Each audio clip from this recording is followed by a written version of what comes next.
เจ้าสบายดีเนาะอยู่ในวิดีโอนี้ก็จะมาเกี่ยวกับการคิดไล่สังคณิตต่อเนาะ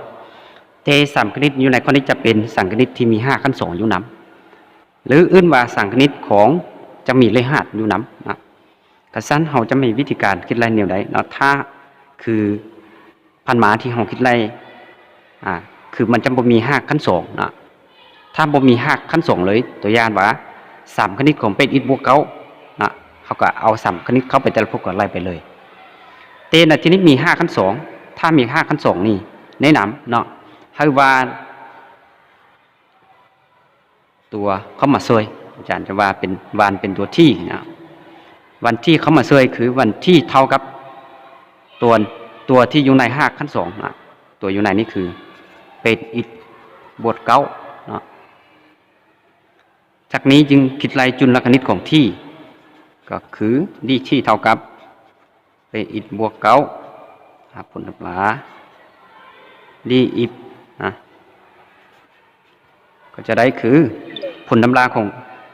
ในที่นี้นะผลตำราของจำนวนอยู่ในวงเล็บนี้ผลตำราเข้าไปพจน์ที่1เท่าเป็ดผลตำราเข้าไปพจน์ที่2เท่า0แสดงว่าคำนวณผลตำรานี้เท่ากับเป็ดนะดีอิฐใส่คือเก่าจากนี้ทวนดีอิฐเท่า1ส่วนเป็ด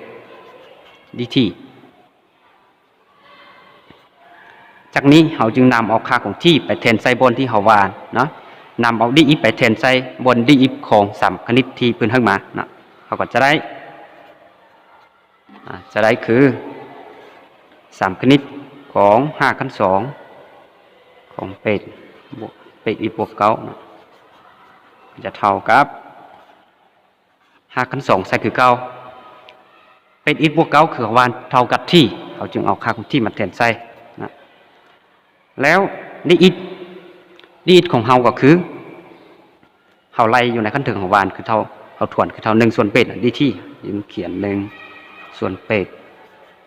ดีที่นะจากนี้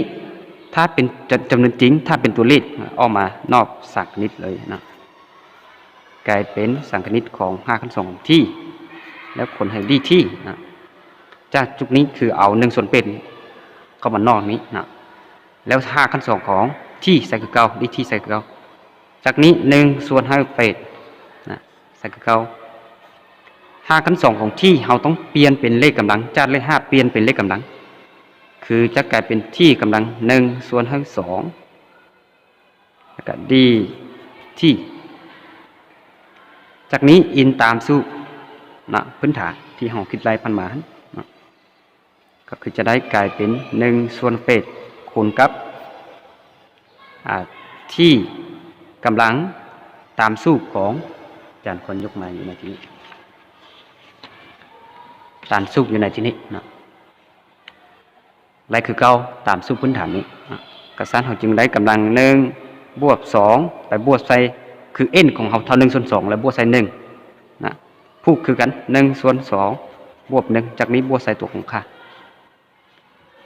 แล้วเขาก็จะได้คือ1ส่วนเป็ดใส่คือเก้าคูณกับถีกำลัง1ส่วน2บวก1เขาคำนวณได้เป็น3ส่วน2พูดนี้คือกันได้3ส่วน2อันนี้เป็นการคำนวณเลขส่วนนะจากนี้เราจึงคำนวณต่อไปคูณเข้าไปเลยนะคูณเข้าไปเลย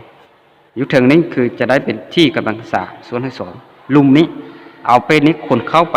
3ส่วน2นี้คำนวณไปคือจะได้เป็นเป็ดคูณเข้านี้นะมีคนใหม่คือเป็ดนี้คูณใส่3ส่วน2เป็ดคูณใส่3เป็น24ส่วน2คือเท่า